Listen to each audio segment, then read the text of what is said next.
Welcome to Do It in Durham 2021. Now in its ninth year, Do It in Durham is an event series that takes place during Global Entrepreneurship Week. It is Durham Region's own forum to celebrate, inspire, and support entrepreneurship. Stay tuned as we bring on our presenter. Good day, and welcome everybody. Do It in Durham takes place during Global Entrepreneurship Week and is Durham Region's own forum to celebrate, inspire, and support entrepreneurs like you. 2020-21 is our ninth year. Our theme is riding the waves. Just like in surfing, businesses need to be able to ride the waves, fight the sharks, and find the perfect wave. This event series is a collaboration of organizations and resources for businesses in Durham Region, in partnership with business owners and entrepreneurs sharing their expertise, such as our fabulous guest presenter today, Stephanie Herrera. Stephanie, take it away. Thank you so much, Patrice. I'm so delighted to be here and speak to everyone about one of my absolute passions, which is improv. And that is something that I came across, in my 20s, maybe. My sister just said to me one day, and we loved Whose Line Is It Anyway? As you know, I mean, a lot of us watched the British version on television. And I don't even think Drew Carey had brought in the American version yet. But my sister one day just said, hey, do you want to go see an improv show? It's like $10. And I said, okay, sure. I had nothing to do. We absolutely loved it. It was hysterical. We were still living in downtown Toronto at the time. And then she said, what did you think? And I was like, oh my God, that was so great. And she's like, hey, they have a drop-in. It's $5 on Saturday. Do you want to go? And I said, sure. So we went I was hooked. It was every class I could take. I went through the Second City training program, school, and then I got into their conservatory program and did that. I was in Theatre Sports Toronto classes. I was eventually on their main stage as a performer, and it just kept going and going, this wonderful world, as well as being involved in musical improv too. I created the first group where we did entire musicals completely improvised. So it was a huge part of my life for a very long time. My husband and I, we were engaged at the time, we decided to move out to Durham Region to have children, as many people do, because it's wide open spaces out here. So we moved all the way up to Lake Scugog, and we got married and started our family. And I did not do my research at all. And I discovered there was no improv community. As anywhere you go, you usually say, I'll just join whoever's there. There was none. So I created Durham Improv in 2000. It was around 2004, 2005. Humble beginnings in the back room of Metaphor Gallery. I rented that out in the evenings, wrote a little article in the local newspaper, the Scugog Standard, and just said, improv school coming to Durham Region. And 6 people reached out and signed up. And it really started just from that little one night a week. And it was all with my vision of, okay, if there's no improv community here in Durham Region, I'll just start one. It was very selfish. I'll just train a few people. We'll get back on stage and I'll be happy. I'll just be performing. But what I delightfully found out was that there was a certain need for improv, and a lot of people loved it. I started then bringing in kids classes and then advanced improv as new beginners were coming in. And then we got to the point where we had a black box theater. I had a roster of teachers. I was focusing more on the advanced classes, as well as teaching everything that I was doing in the arts as well, like voiceover classes, sketch writing classes, acting for the camera classes, and it just kept growing. And it was a phenomenal point in our Durham Improv history. Since then, about 2015, we turned into a not-for-profit. So our regular classes did cease just in time. This is just before COVID. We were really going about 2018. We were really like an established not-for-profit. And then COVID hit. And unfortunately, our fundraiser for every year is with Colin Mockery from Whose Line Is It? And he comes out to Toronto, from Toronto to here to the Regent Theatre, and we would do a huge event at the Regent Theatre, and that was our big fundraiser for the year. So unfortunately, it was June of almost 2 years ago, and COVID hit, and it was canceled. So hopefully he will be back, and we will be able to bring some more improv to the region again with that big show. So look out for that. But in terms of what I learned and absolutely loved about doing the improv classes, it came almost by accident. I mean, I was doing improv. I was kind of slowly building my brood of people that I really loved working with. And I was in multi-level marketing at the time. And I was chatting with one of the gentlemen who was very high up in the business that I was in. And he was so fascinated by improv. He goes, Stephanie, I just want to talk to you. Like, I just want to understand what improv really is. And he said, tell me what a good improviser is. Like, what do they do? And I'm like, oh, well, they're good listeners and we're this and that. And I'm kind of like naming things off. And he's like, got all excited. He said, hold on. Ran over to a whiteboard and started just listing, keep going. Anything else? And we had a list. And he said, do you know who that is? And I kind of looked at him and he said, this is a successful network marketer or networking person in general. And I went, oh, well, I can teach that. It's easy. So my gears shifted to more of a business and then eventually into corporate training of, okay, well, I can teach improv and I know the benefits of it. So it makes you, better in business and communication and whatnot. So let's go into that route. So I started really focusing on doing those classes, and from that, and network groups have a lot of groups hired me, everything from brownies and Girl Scouts to network marketing groups and corporations and whatnot. So he said, well, why don't you have one for our people? At this particular networking market a group. And so the people were there. A lot of them I knew, some of them I didn't. So we just went around the room and I noticed that one woman had her purse on her lap. She was ready to bolt and she's sitting there quietly, didn't talk to anyone. She came in by herself, sat down and was silent.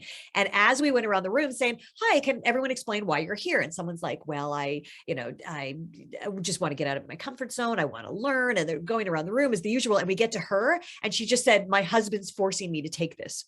And we just pardon. And she said that her husband is like, he was one of the ones in the MLM, but he was saying to his wife, you need to break out of your shell and try something different. You're too quiet. You stay at home all the time. And he signed her up and he said, you're taking this. So I was like, oh, good to know. So eventually the purse, went down on the floor and we got her into the games and whatnot. And then at the end of the 6 weeks, we always like to end our classes with a show where we invite friends and family to come on the last day. And then we show them our favorite games. And so we have an audience in front of us. And I kept glancing over every time she did something and got just so much laughter because she played a great straight man in every scene. So I kept looking over at her husband and their 2 teenage kids and their jaws were on the floor. And after I went up and I said, what do you think? And they were like, who is this woman? She's completely, we've never seen her that just outgoing and confident and everything about it. They were so blown away. And I was like, yeah, I guess that's, it comes with it. So it was something that was already kind of in my mind of, yeah, this really kind of helps. So we started doing, as I started doing more corporate training and workshops for other groups, I also was doing things like Heart of Networking. I believe it was at a Heart of Networking table where I said, I'm doing a workshop and anyone can sign up. And I met this lovely lady who she was just so funny. And I was just like, you should come. And she goes, oh, I'm too shy. I don't do that kind of thing. She and a couple of other girlfriends signed up for it. So I had this nice big group, about 12 people, and she would not get up. And her friends are there. Come on. She's like, no, not going to do it. Not going to do it. At the very end of the day, near the end of the day, we were doing some a new game, and she was like, okay, fine. And she just kind of volunteered, and the whole crowd just went crazy. She went up. She was fantastic. And then she participated in all the other games at the end of the day. Fast forward about a year or so later, I'm at her networking group that she started, and she's standing up at the group, and my jaw was on the ground. And this extremely shy person was at the head. This is how it's running. She was in command. She had invited all these people. They had like 30 people had shown up, and it grew over time. It was a fantastic networking group. And after she spoke, I was just like watching her, like, damn, she's great at this. And then she came over to me after she spoke. Okay, break up to your networking groups, and came over to me and she said, I would have never done that if I hadn't taken your class. This would have never happened. And I said, oh, interesting. Another pat on the back for confidence boosting. So it was interesting how, as I kept progressing through this, how many times these stumbling blocks, should be stumbling blocks, were broken down because of the improv classes that I was teaching. There's another great example that the township of Scugog brought me in to consider using me as for their day of like a development day, where they take everyone from the guys filling the holes in the streets to the mayor, and everybody in between takes this one day development day. So they split it in half. So I got about like 150 one day, 150 of the other, of all the employees of the township. So the thing is that they had to have meetings with me because they just wanted to make sure this was going to be right for the training. So I'm telling them all the benefits and what I do and how it looks. And then finally one woman at the table said, what if someone walks out? And I said, has someone walked out on these days? Like all the time. And then one woman's like, yeah, it's mostly one particular guy. Like what happens? I'm like, well, I've never had that happen. And I just, luckily there was this young girl that said, you know what? I took an improv class in college, and they all looked at her and she said, it was really fun. And actually I felt it very helpful. And she saved me just by having one person in the room that has experienced an improv workshop, saved me. They booked me in. So we're doing the workshop with this big group, and there's this one kind of pouty guy with the arms crossed, and I kind of pulled him up and I got him in a scene, and he was hilarious and everything was great. And the way I do my workshops is I really work them from the whole group, and then we slowly break it down. So no one feels on the spot. I kind of ease them into it. So then by the end of it, he's in some scenes. Everyone loves it. And then the organizer came running up to me, and she was just like, oh my God, that was amazing. I said, was that the guy? She goes, that's the guy. And he walks up to me, shakes my hand. He goes, that wasn't too bad, and walks out. She's like, I've never seen him happy about an event we've ever done before. So again, it was a really nice moment for me to go, yeah, this is something that can break down walls. Absolutely. Then we kind of get to the point where I started teaching college classes. So I was doing college classes I started the improv classes at Fleming College for the credit course. And then Durham College, I started a continuing ed class, and I'd been doing that for a while. And then they gave a call to me. I got a call from I guess the rep that books the continuing ed classes at the time. She said, hi, Stephanie, I just want to let you know, I wanted to give you a heads up. We have a new enrollment for your class, and we just wanted to prepare you for it. It's a gentleman, high functioning. It's a gentleman with that's a high functioning Down syndrome, with Down syndrome, but it's high functioning. So, she said, have you ever worked with people like that? And I said, no, but I can adjust it. I can't see why improv wouldn't work for everybody. So I can adjust. Thank you for letting me know. I can adjust, because some of the games you have to read, and if he can't read, I just need to know that ahead. And they said that he would have an assist with him the entire time. And I said, perfect.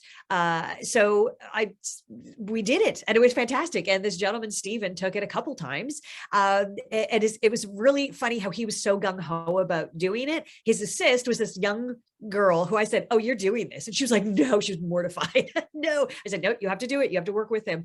And she again, I got to see her blossom, which was fantastic. On a side note, he had one day where she couldn't come, and he had a friend that came in who was who worked with people with special needs.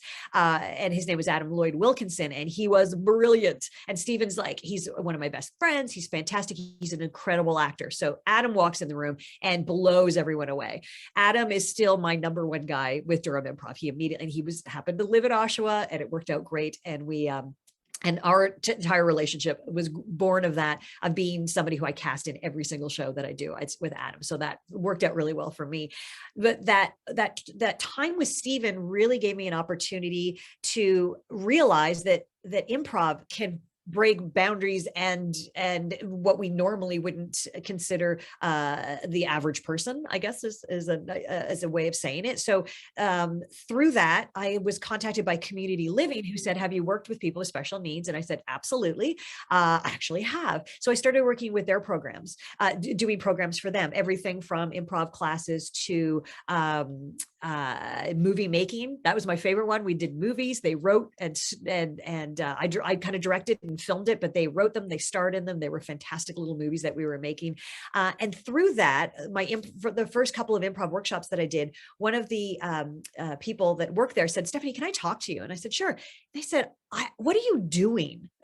What do you mean? And they said, we have people that are labeled nonverbal, but when you're here, they're speaking. Like, what are you doing? So that was an amazing sort of thing that I'd never had realized, that it was helping people push the boundaries, really, which was fantastic. So for me, improv had proven to me time and time again that it was not only building confidence, but it was breaking down all these wonderful barriers. So one of the things that we did when we had the Black Box Theater was I was able to pass off a lot of the classes to other teachers. And one of my teachers, Ray James, said, I want to rename the beginners class. And I said, sure, to what? And he said, Improv for the Terrified. And I was like, sure. I've never considered that. We literally got phone calls from people saying, as soon as I saw that name, that was me. Like, the only reason I'm calling you is because of the title of your name. Because I'm going to open up the chat here. I'm going to go to the chat and just see. So what is, because I'm sure everyone knows this. What is the number one fear of human beings? Can anyone, let's go to the chat and see if people type it in the chat, or you can just unmute yourself and shout it out. What is the number one fear of human beings? Public speaking. Kim got it. Yes. Public speaking. Yes. Basil. Yeah. Oh, judgment. Sure. Sherry, but really it's judgment comes from public speaking. No one wants to be put on the spot. And that was something that came up sorry, I lost my script, with this incredible concept. To me, it's incredible. It's not, it's a terrifying thing, but that whole idea that the number one fear of humans is public speaking. So there's a concept of having Improv for the Terrified got people to kind of go, oh, okay, that's exactly what I need. I need somebody to recognize that I'm terrified of it and help me get over that. And that's what that class really eased them in. They didn't have a show at the end because he recognized that a lot of people wouldn't drop out if they learned that there's a show. They eased them into it, which was great. I always love that joke that I think Jerry Seinfeld said, where if public speaking is the number one fear of humans, he said, so people would rather be in the casket than giving the eulogy. And to me, that was something that was so interesting to me, because I've always been an extrovert. I've always loved having a lot of attention to me. And again, that was something that made me think, I can do something with this. I can help change that. And one of the ways that I realized that it was able to be something that could be changed is, I hope you guys know a gentleman, a good friend of mine, Nick Boothman. He is a New York bestselling author who wrote several award-winning books and New York bestselling books. I'm going to share my screen because he did this incredible one of his books about how to connect in business in 90 seconds or less, which was his first huge one. He talked about superpowers. So I'll mention them and then I'll pull up my slides so you guys can see them as well. So what he said was that everyone has, actually, so I'm going to pull up my slides here for you guys. So this particular thing that Nick was talking about, that we are born with these 5 superpowers. So you are born, every one of you is born with enthusiasm. If you weren't born with enthusiasm, you wouldn't come out. Curiosity, obviously, we were all children, we were all curious. Ability to process feedback. That's sort of like if you touch a hot stove and it burns. Okay, I get it. I'm not going to do that again. Empathy. That's something that we're all born with. They use that example when a newborn baby hears another baby cry, they'll start crying as well. We're just born with this innate empathy. And then imagination. So these are wonderful things these are your 5 superpowers that you were absolutely born with. And what Nick was talking about was that if you feel unfulfilled in life, if you feel you're lacking in some areas, go back to your 5 superpowers and figure out which ones are weakened, maybe are atrophied a little bit here. And if you strengthen the ones that are weakest, then you're able to be more a fully formed you and be able to take on everything in the world. So what I zeroed in on really was curiosity and imagination. Those were the 2 superpowers that I found to be the ones that spoke more to what I was talking about with people. So for example, here's another one. I'm going to look at the chat again. When you hear the term improv, what does it make you think of? What do you think that when I say I'm a professional improviser, what do you think I do? What does improv mean to you? Particularly for those of you who haven't taken an improv class or anything like that. So let's see. Oh, here we go. One new message. Comedy. Yes, right. Absolutely. Patrice, 60 seconds or 90 seconds. How to connect in business in 90 seconds or less. Thank you. Yes. Yeah. Quick thinking, hilarious, comedy. Yeah. Thinking on your feet, coaching people to be silly. Love it. Yeah. So a lot of times people think it's It's about making stuff up on the spot. Exactly. Comedy. And we'll talk about the comedy after, but this concept of making stuff up is what we all do on a daily basis. No one hands you a script at the beginning of your day and you go off and you just kind of follow through with your script. You're literally improvising every single day of your life. So it does come naturally to us. And going back to the superpowers, imagination and curiosity are so innate in our system. And I always like to use the example of the box, the cardboard box. If you got a washer, dryer, a new fridge, or your friend's parents got one, and you got to play with that giant box, it would entertain children for days. You would cut out holes for doors and you would draw on it. It was spaceships and like forts, no girls or no boys allowed. Like it was just something that it was your house. It was your perfect little den until your parents boxed it, like folded it up and threw it away. But that was, your imagination was so strong when you were a child. I remember too, it's up in Scugog, we were on a dead end road. So we were in cottage country, and my 4 kids, I'd bundle them up because I'm Mexican, so I don't like to go outside in the cold. So I'd bundle up my kids and send them outside. They would play. And then one time they were out for like hours, and I came out and I'm thinking, okay, well, I got lunch, and I stepped outside. I'm like, guys, what are you doing? And they were so excited. They said, we found a stick. And they had been playing for hours with one stick for 4 kids, imagining, creating. And then I said, okay, well, maybe it's time to come in and get something to eat. And they said, well, just like 20 more minutes, Mom, please. It's like, sure. And they went back to play with their stick. This is kind of stuff that we are able to just do. Your imagination is a powerful thing as a child.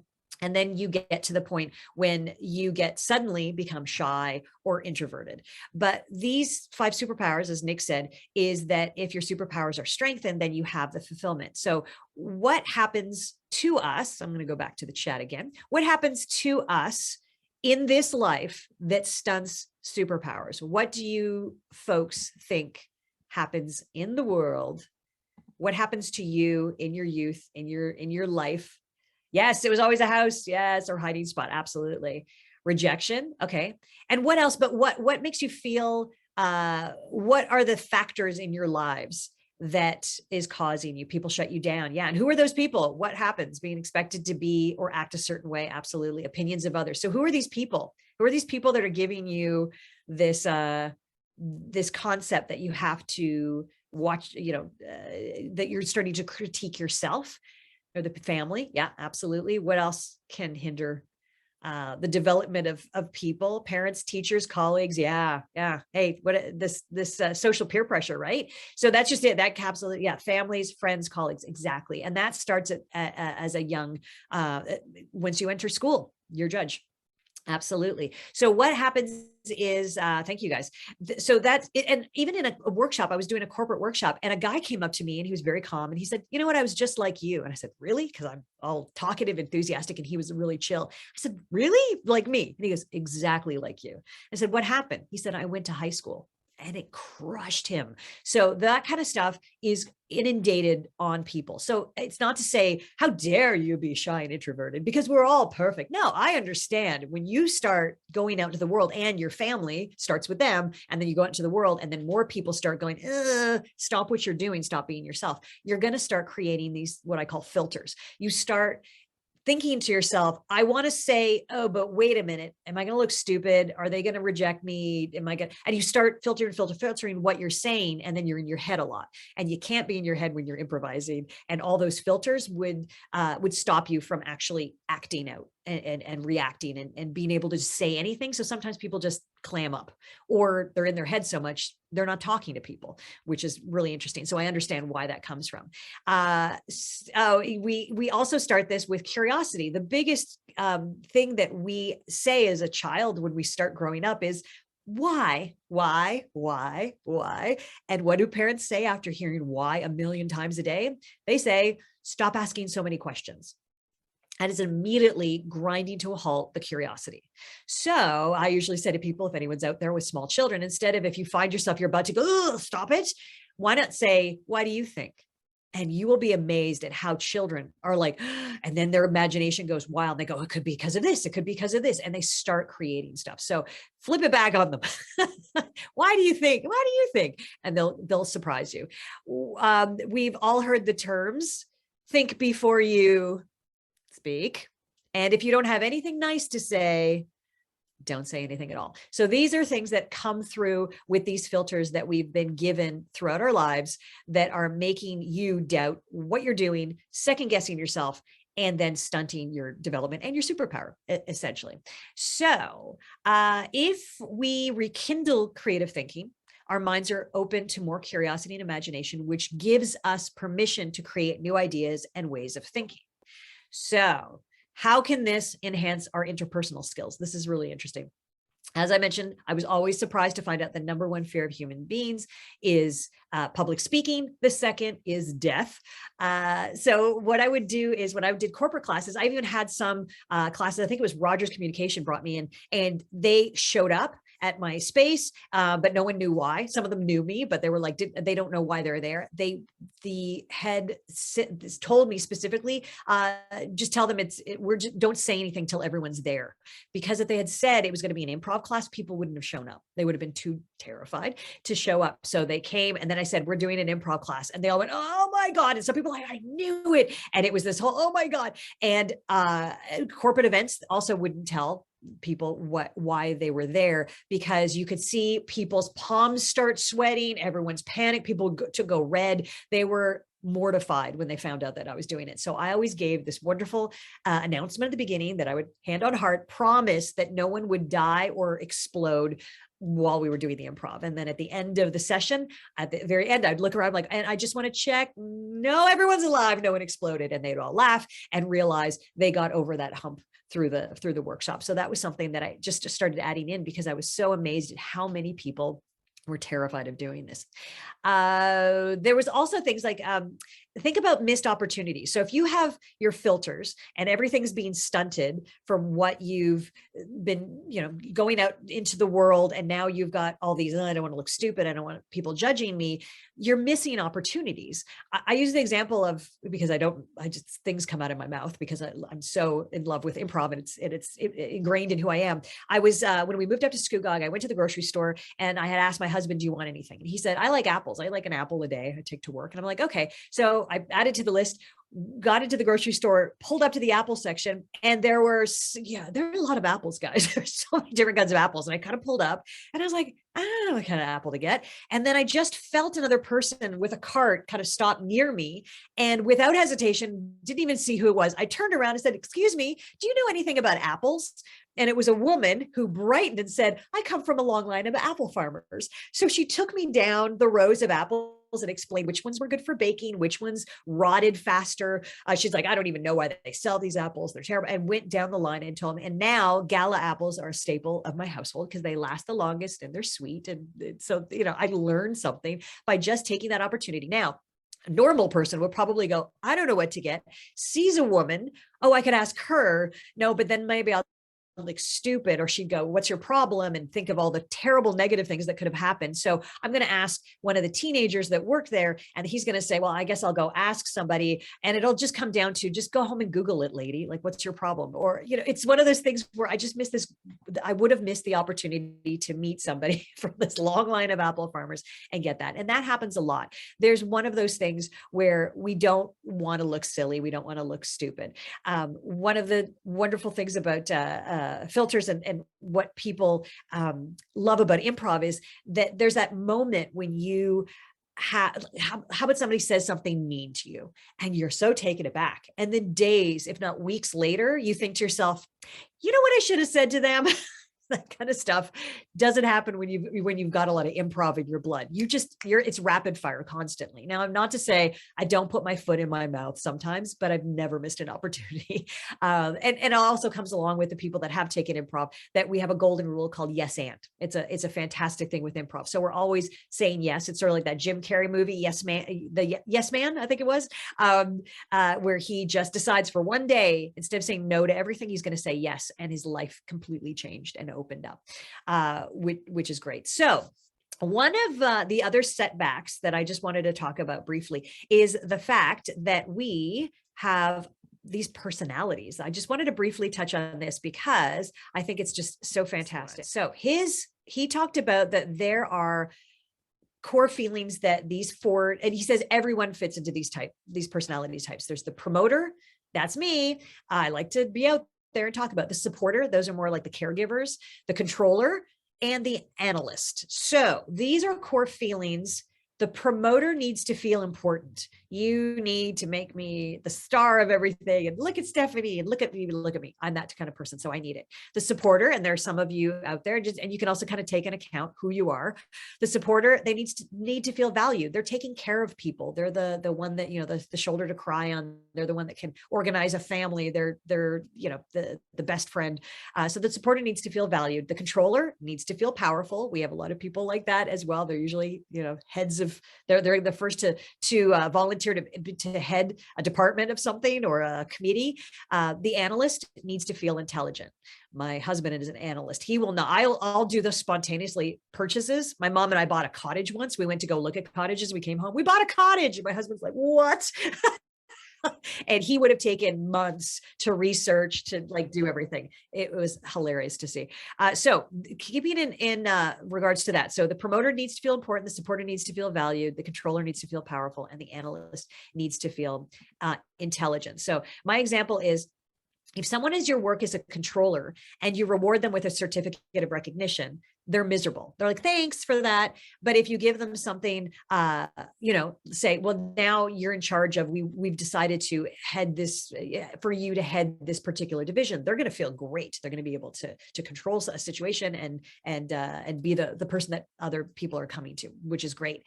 If you give me an award because I'm a promoter, maybe I haven't missed any days for the month of November, and you give me an award at the same time you're handing it to me, say, Stephanie, you're as dumb as a bag of socks.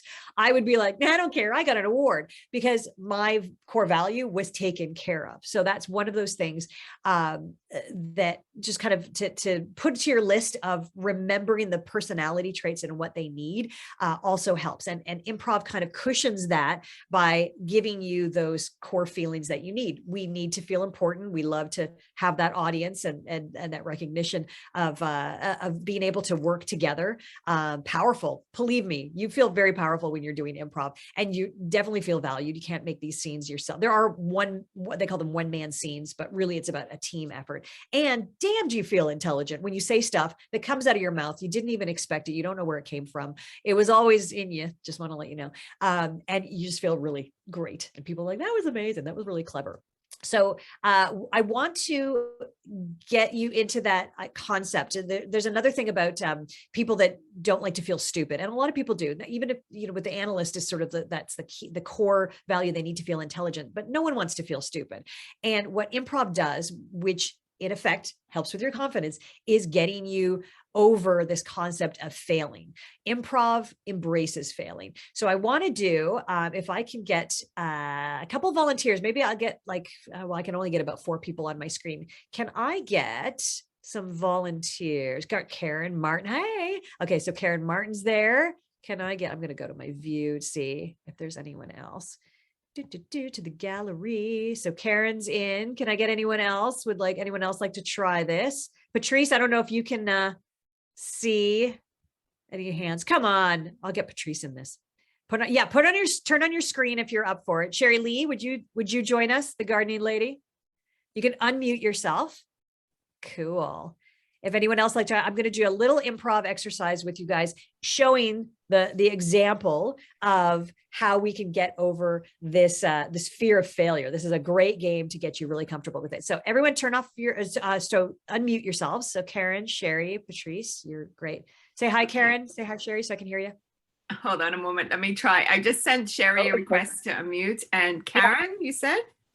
Yes, Karen Martin. Oh, I love Sherry Lee. I'm terrified, but you're in. I love it. Let's go. Okay.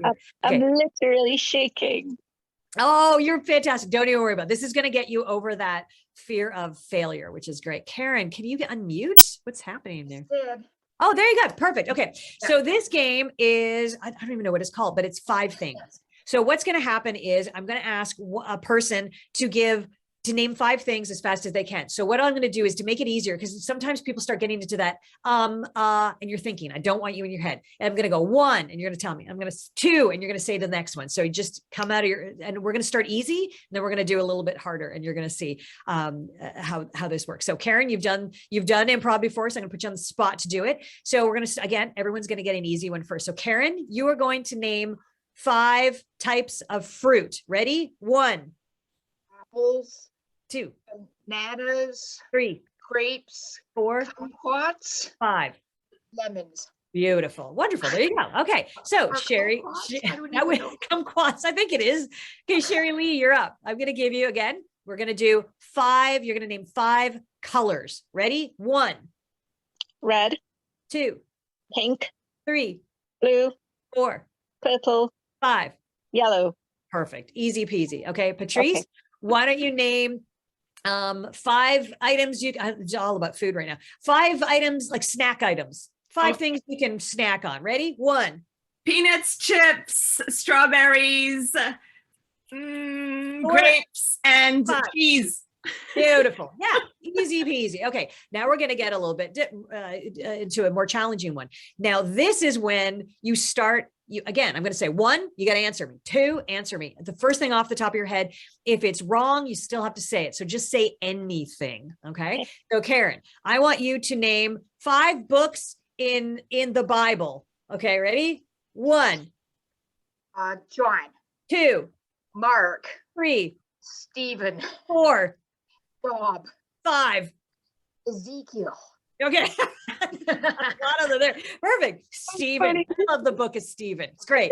You got some giggles. Perfect. And another thing that the people often say to me, like, I don't want anyone to laugh at me. And I'm like, no, they're not laughing at you. Oh, They're laughing in front of you. That's the important. That's the difference. Okay. So again, don't worry about being wrong. So Sherry, this is okay. So I want you to name 5 Taylor Swift songs. Ready? 1.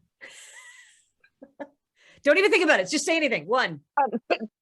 Boo. 2. Pick me up. 3. Right me wrong. 4. Yeah. Kiss me hard. And 5. Hello. Yes, exactly. Beautiful. Give a round of applause for that one. That's very wonderful. And look at everyone smiling and laughing. This is great. I love this one. Okay. Patrice, why don't we do 5 careers that you have to carry photo ID. Ready? 1, Police officer, 2, janitor, 3, government worker, 4. Say anything. lab And technician, and 5. doctor. Oh, look at that. You actually got them all. My goodness. So again, it's one of those things where Patrice, I'll give you a harder one because you got to do it. So just don't even think about it. Ready? Okay. 5 Beatles songs. Go. 1, Strawberry Fields, 2, Tomorrow, 3, I Hate This, 4. Shout. Yeah. Right. I love that song. I Hate This. Wonderful. So that is just exactly the example. So it's this wonderful embracing failure. You find that there is so much fun in this kind of thing. So this is what we do in improv. A lot of the games are about actually failing. If we had guessing games in improv and every guess was correct, it would be boring for the audience. They want to see the joy. That's where the laughter comes from. So as an improviser, the more you actually fail in something and get things wrong, the more it boosts your confidence. And now you're not afraid to fail. And that filter starts just disappearing, which is great. So thank you very much, ladies. You can turn off your cameras if you're more comfortable and mute yourselves again. Thank you for that. So that was just a nice example of how something as simple as a goofy game of 5, and you can play this, like if you've got kids or friends or whatever, play this game. It's a great car game. It's hilarious. People are just hysterical when you just come up with something off the top of your head and say it, but you're attaching it to like a Beatles song. I hate this. I hate this. And everyone thinks it's hilarious. So we do, as humans, naturally love to see people suffer and fail. It's terrible to say, but when there's a crash on the highway, what does everybody else do? Even if it's in the opposite lane, they want to slow down and see I want to see how bad it is. It's terrible. It's just a human nature thing. We watch shows like the Kardashians because we want to see beautiful, rich people just sob and have horrible lives. We watch the Jerry Springer show because we wanted to feel better about ourselves by watching other people completely implode on stage. Charlie Chaplin made his entire career on failing. He would, the wind would knock his hat off and he'd go to grab his hat and he'd kick it and then it would go into a sewer and then he'd put his hand down the sewer and then it would get stuck and it was like fail, fail, fail, fail. And he made an entire career because people love watching that stuff. So it's taking, instead of that filter and that judgment of like, I look stupid, I look silly, and embracing the failure through improv, your confidence really improves, which is great. As I mentioned before, we put our foot in our mouths, but opportunities are never missed. And with spontaneous actions and words comes more confidence and faster thinking and creativity. If you're spontaneous about just stuff coming out of your mouth, you're going to be, it's some of the stuff's gold, guys. Like it's pretty amazing what comes up. And then you're thinking faster too, in that way. A lot of people say, I could never do what you do. And as I mentioned, we do it every day. It's not so much about thinking fast, because a lot of people think my brain can't think as fast as yours. It's not missing opportunities. And like I said before, all the answers are inside you already. You're just stopping yourself and you're judging before you actually say it. One of the other things that we really focus on in improv is listening. That's really all we're doing. If you watch Whose Line Is It Anyway, you really pay attention to the person not speaking. They're so focused on their scene partner. And what I would always did was I always spoke about that listening is the foundation of spontaneity. If I'm on stage with another improviser, we know that both of us have absolutely no idea what to do or where the scene is going. So my trick is to pretend the other person knows exactly what's going on. And all I have to do is pay attention to them. If I'm not listening to the person that I'm improvising with, how am I going to be able to react to what's being said? And this is something that happens to a lot of people. They're either in their head because they don't want to look stupid and they're filtering out what they're going to be talking about, or they're just waiting for their turn to talk. We know those people. They're just kind of waiting for a break and then they just burst in. So if we shifted that way of communicating and just treating everything out of your partner's mouth like gold, like you're literally, I don't know what's going on, I don't know what to say, but I'm going to pretend they do, and I'm just going to hang on their every word and treat it like money's dropping out of their mouth.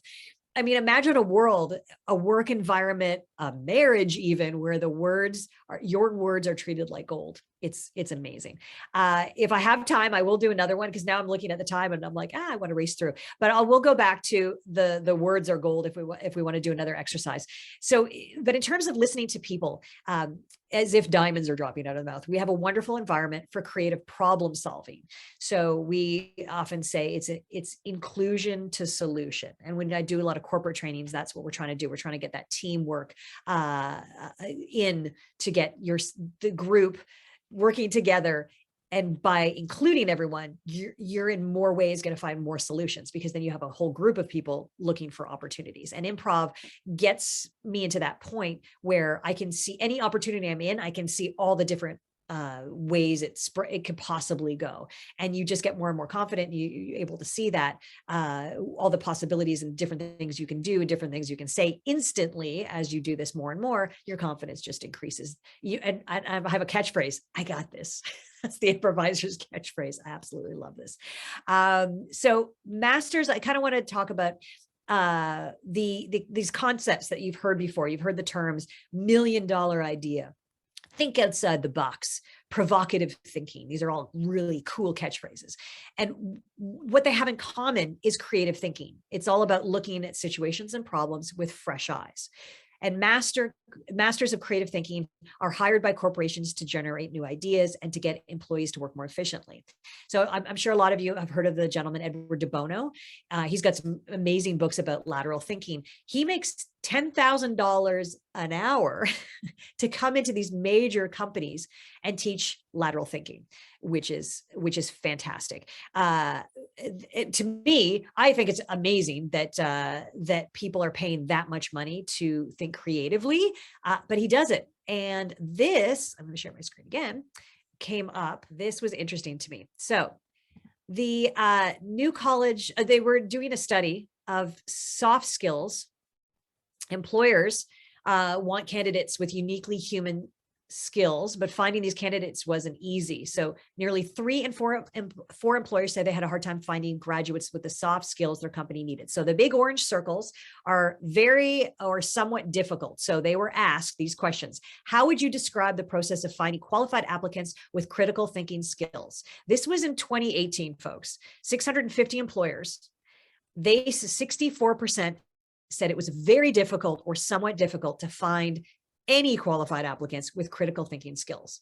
When they asked them, how would you describe the process of finding qualified applicants with communication skills? 54, that's over half, said it was very or somewhat difficult to find people with communication skills. Same thing with listening skills, 55%, and interpersonal skills, 55%.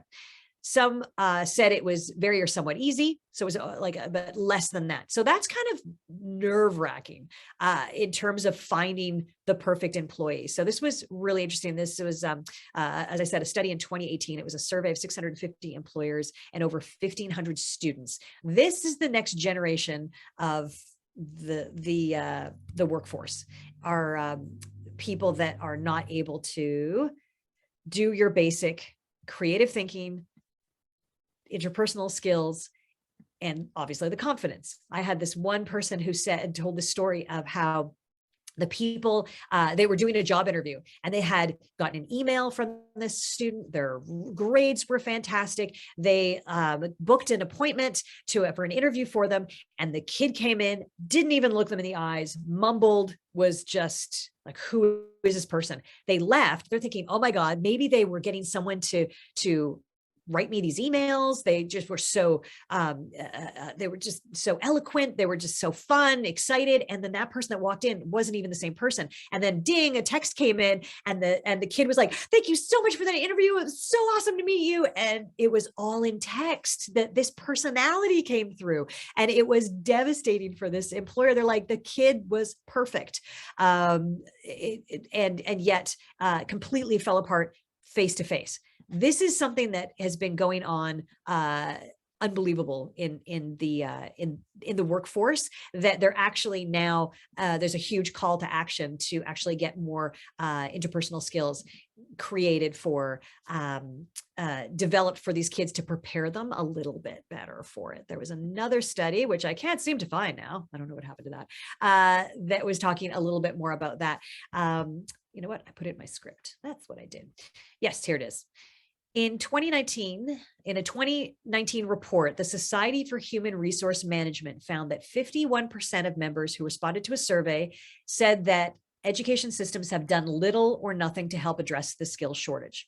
The top missing soft skills, according to these members, were problem solving, critical thinking, innovation and creativity, the ability to deal with complexity and ambiguity, and communication. So this has been a huge thing that has been recognized in the workforce, that unfortunately the next generation of workers coming in don't have the critical things that these companies absolutely need. This a just released 2018 Bloomberg Next study called Building Tomorrow's Talent, Collaboration Can Close Emerging Skills Gap included responses from 200 senior level individuals from both academia and business. The employers are now, this is interesting, the employers are now more focused on interpersonal skills rather than GPA.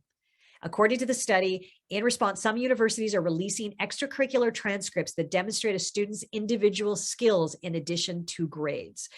So companies are not even interested in your grade point average anymore. You could get high 90s, but if you don't have any experience dealing with teams and working with people, they're not interested as much as somebody with a lower grade, but they were part of a team sport. They led things. They took improv classes. They were in school plays that just showed I can work with people. I have no fear of speaking to people. I can communicate. I can obviously listen and that kind of stuff. So this is something that's being talked about and documented now, that it's something incredibly important. I heard way back when that there was a school, I think I heard on CBC years ago, but I always stuck with me that there is a school in England that if students are caught doing something very minor issues, they get sent to the headmaster and they have 5 minutes to talk theirself out of punishment. If they can, in 5 minutes, come up with the reason why and talk themselves out of it, they're let go. They're literally rewarded and for getting themselves out of trouble. And they came with great despair from parents and the news heard, and they talk to the headmaster and they're like, what are you doing? You're teaching these kids to lie. And he said, no, I'm training them to be politicians and heads of businesses and creative thinkers. And he said, this is just something that we're not teaching in school, that people have to learn how to dig their way out of it, as it were, but to be creative. And that's what he was doing, to have the confidence to go, you know what, let me explain something to you, get that confidence and start talking.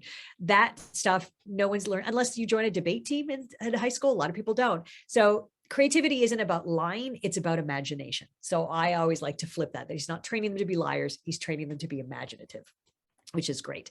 So why don't we do another exercise? Can I bring in, if I get 2 volunteers again, you all saw it, so that should give you some indication. No one died or exploded for this one. So can I get another volunteer? Yes, Patrice is here. Stephanie, Oh, no, I don't have to volunteer for this one, but the Farah had put his hat in the ring earlier. So I was just checking to see, making sure that he's still interested. And I see Ashad, is that how you say the name? Has put his video on. So that's usually a good indication.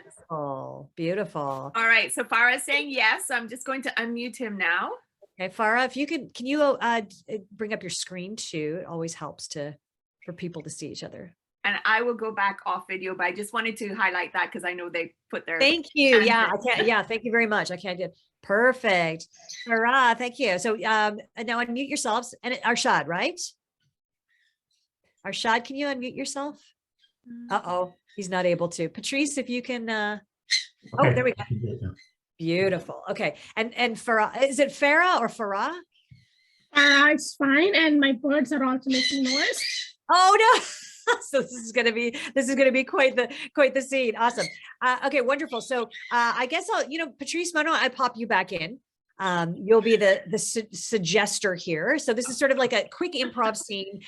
So what's going to happen is these 2 wonderful people are going to show us creative thinking and building together in this wonderful term called yes and. So what's going to happen is we're going to get a suggestion from Patrice of something you did or a place you went. One of you is going to say, hey, remember the time we did whatever our suggestion is? And the other person's going to say, yes, and we did this. And then the other person's going to go, yes, and then this happened. Yes, and then this happened. And you're going to recount this story that happened in the past, and you're just going to remember all of those wonderful things. And you can use your imagination, and aliens can land on the planet and abduct you at some point. Like, it can be anything, go anywhere. But all you have to say is every sentence you start is yes and just listen to the other person and build on what they said. So if they say, yes, and we decided to get a coffee. Yes, and we found that coffee shop. So just listen to what they say and then say yes and then suddenly remember what happened next in the story. Make sense? So every sentence you have to start with yes and. So Patrice, where did they go? What did they do? Remember the time they what? What did they do? It was the Pickering waterfront, and it was the first time they were meeting. Oh, wonderful. Remember the first time we met at the waterfront. So one of you is going to say, remember the first time we met at the Pickering waterfront. Who would like to start? Okay, so I remember when we met at the Pickering waterfront during the Eid party. And Arshad, you say yes and then what happened? Yes, and I can't believe that it was so hot outside and I was wearing my winter parka. Yeah, and yes, and we had the water cooler there, and we went under the shade in the gazebo, and some of the friends were doing the barbecue. It was hot, but it was really good. Yes, and I remember that we had barbecued pork ribs, and then you said oh my God, I don't eat pork. Yeah, and luckily one of the friends had brought, yes, that was the case, but one of the friends had brought all the veggie sandwiches, and I just ate the veg sandwiches. Yes, and I remember that there was also some great drinks there that you brought. I really love that mango smoothie that you brought with it. Yeah, that was my son's idea. I usually do not take the smoothies, which have to be kept for a long time, but it was his idea, and I'm glad that everybody liked that. Yes, and the sun was so bright and hot, and it was really good to be under the gazebo. But the good thing is that I had my sunglasses with me in my jacket, so I was able to wear those and protect my eyes. Yeah, you look like you are really on a vacation in Hawaii or somewhere. putting the sunglasses on there. Yes, and because I had my Hawaiian shirt underneath my parka, it perfectly fit. Yeah, that was awesome. It looked like you had a plan there. Yes, and Arshad, then someone came over and they thought you were, they mistake you for a famous celebrity. Remember that? Yes, and it was November timeframe, and I was trying to grow out my mustache for November, so I could look like Tom Selleck. Yes, and didn't they ask for your autograph? Yes, and their pen broke when I was trying to sign it.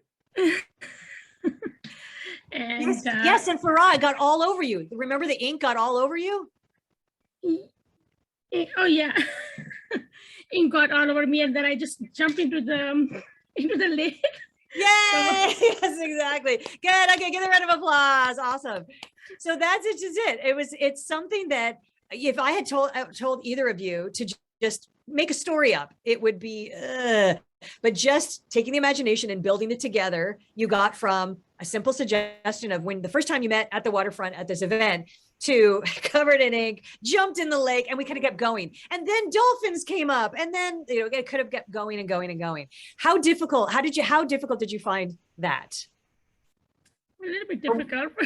Or was it Yeah, easier thinking having about it. somebody else? Yeah. Was it easier though having when one of you said a suggestion and did that help you come up with something else? Yeah, having the suggestions from peers, like what we are going to talk about, that was good. Like at least we got a hook, like what we're going to be talking about. And then difficult part was that keep it coherent. Oh, trying to well, it's also in the past too, though. Like you're Yeah. saying, oh yeah, and then that happened. So you're almost going backwards in time, but it just adds to the story. Arshad, how did you feel about doing that exercise? Oh, can we unmute? Here, I'm gonna ask. Here we go. There we go. Oh, okay. Yeah, thank you. It was great. I loved it. I had a good time. Good. And did you find it easier? Like if I had just put you on the spot and said, tell me a story, would that have been more stressful than working with? I don't know if it would be more stressful, but I think the concept of having someone else to work with and kind of feeding off of each other helps you to think a little bit faster. Absolutely. Yeah. And sometimes when your mind goes blank and someone else gives you another suggestion, you're like, oh yeah, then I can do that. I can do that, which is amazing. And I always find that these stories get bizarre. They start going really, really crazy at that point. And you will not be surprised to know that when I do this exercise with children, they are off and running. They can come up with the most craziest things, and their stories are very hilarious because they're not told to, that might not look silly and all this kind of stuff. So, and they get the concept of yes and very quickly, where somebody, even Farah, I mean, she did that too, that somebody kind of puts in, she said a but. It's hard to get out of the frame of mind of yes and. When you're young, you're like, okay, you have to kind of go. When you're older, you start going, yeah, I just want to change it a bit. So they sometimes, or people comment, oh yeah, and then I thought that you were being really silly, and it's not moving the action forward, it's commenting on other people's behavior. It's always staying with the action, saying yes and. So doing more of those kind of games also brings in this idea of I can't come up with anything new on my because I'm working with someone, and I can't do it by myself because there's another person. And if she's talking about one thing and I'm off in another direction, it won't gel as well as if I just listen to what she says and then decide what I'm going to say. And that brings in your listening skills and makes you a much better improviser that way. So again, thank you so much for helping out with that one, guys. So that's just another example of something as simple as a yes and game back and forth. You can do this with fellow colleagues, with family members, with your kids or whatever. This game, yes and, and particularly with children, if you do it with kids, oh my God, you'll be amazed at the incredible stories that you come up with. And again, that's stretching your imagination, getting that creativity a little bit stronger, so that when it's time to call up for bigger and better ideas for work, for example, you have this creative brain and these juices already flowing that has that kind of concept.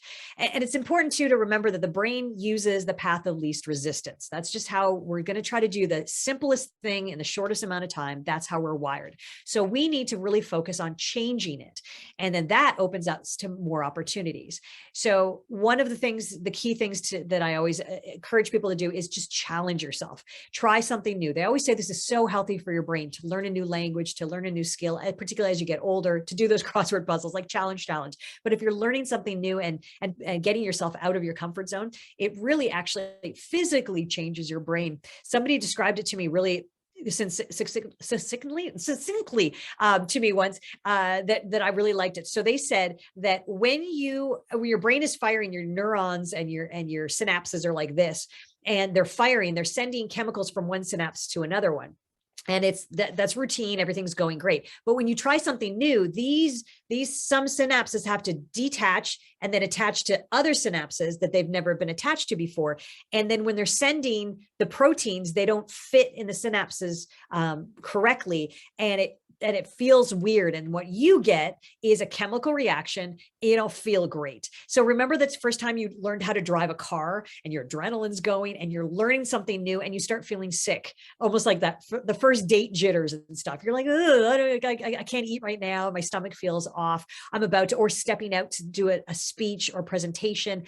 You start getting the kind of butterflies, as we call them. That's a chemical reaction because your synapses are not they're not recognizing the proteins that are being sent across.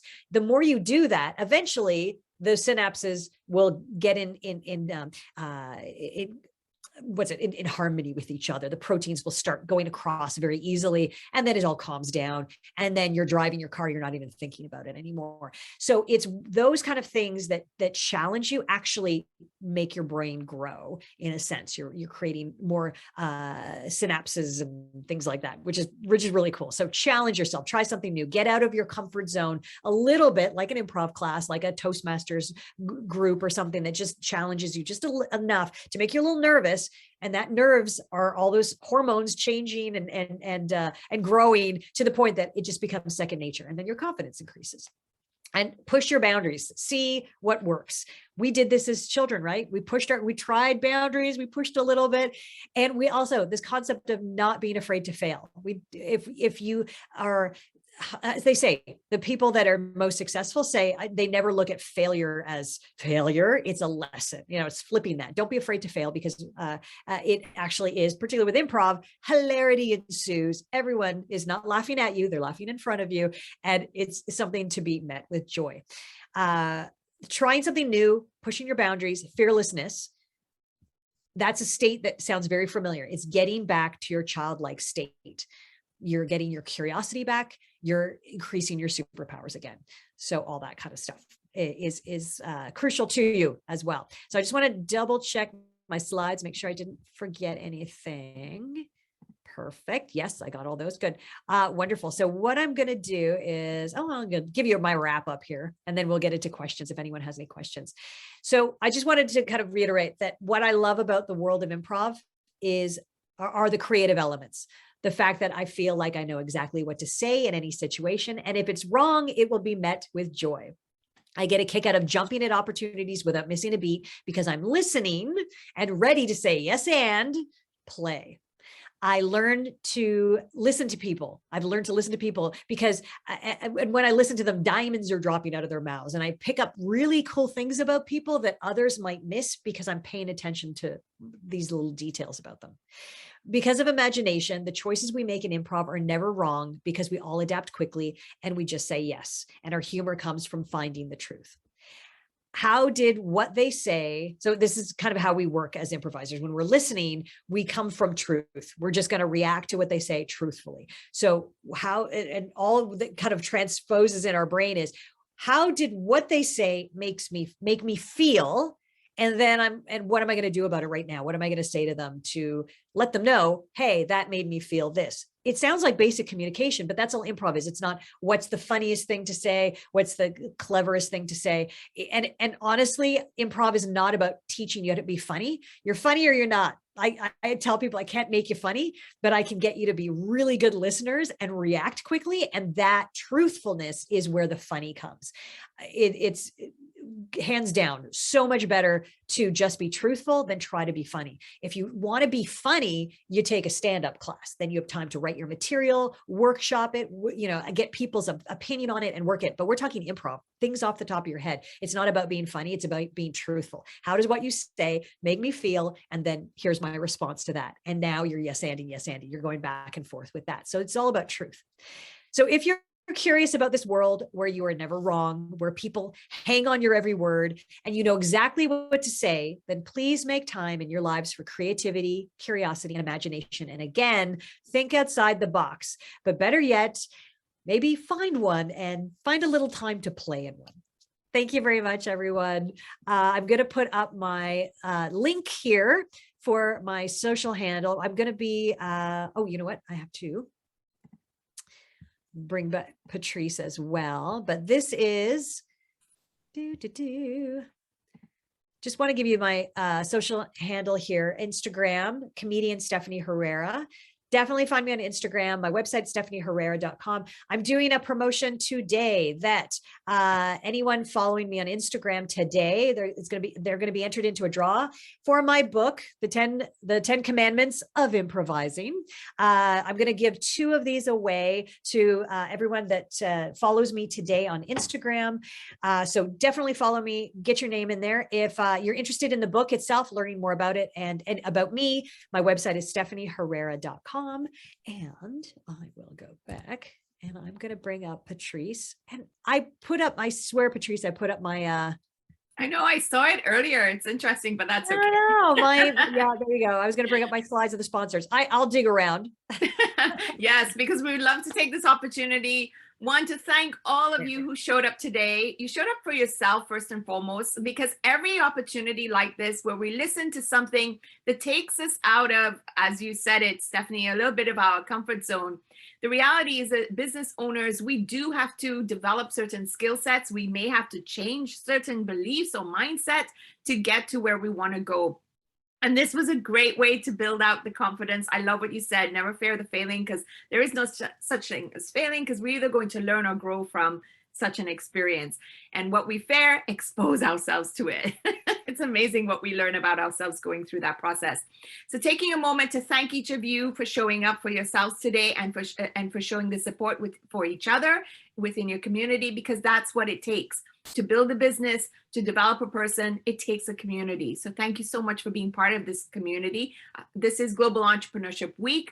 We celebrate it through our Do It in Durham series, and we thank individuals, the sponsors, the collaborators, the community partners, and especially the experts like Stephanie Herrera, who showed up today and shared some of their time and some of their great knowledge on what's building confidence, in this case, through improvisation. So thank you again, Stephanie, and thank you to everybody. Remember to subscribe to the YouTube channel if you want to see these recordings, and feel free to reach out to bacd.ca if you're looking to start or grow a business in the Durham region and don't know about us yet.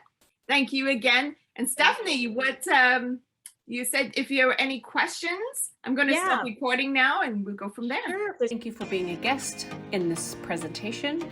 If you would like to book an appointment with us here at the Business Advisory Center Durham, just follow the information right on the closing slide, and we look forward to seeing you.